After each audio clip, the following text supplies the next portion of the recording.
How to fix PowKiddy RGB30 not turning on or working. Fix 1. Check charging and LED status. Use a known good charger that works with other devices. Avoid using fast chargers or USB-C to USB-C cables, as the RGB30 is finicky about charging compatibility.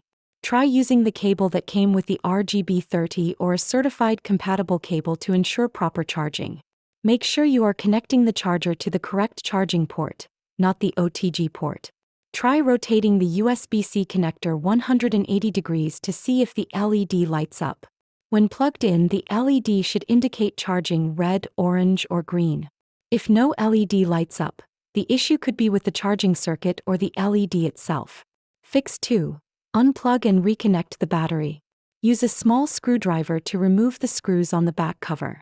Try the cover off with your fingernail or a flat tool.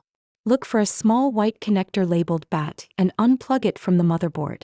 Leave the battery disconnected for 10 to 15 minutes to reset any internal issues. Plug the battery back into the motherboard securely.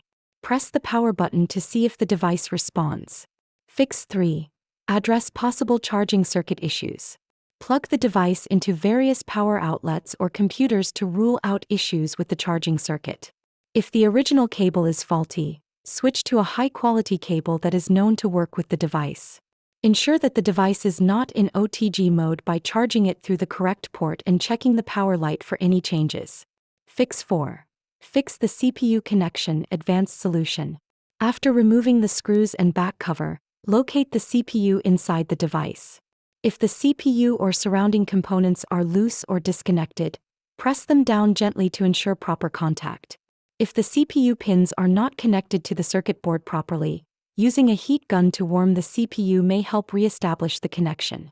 If a heat gun is not available, you can try pressing down on the CPU manually.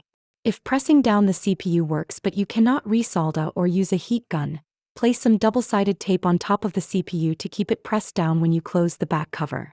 Replace the back cover and secure it with the screws. Test the device to see if it powers on.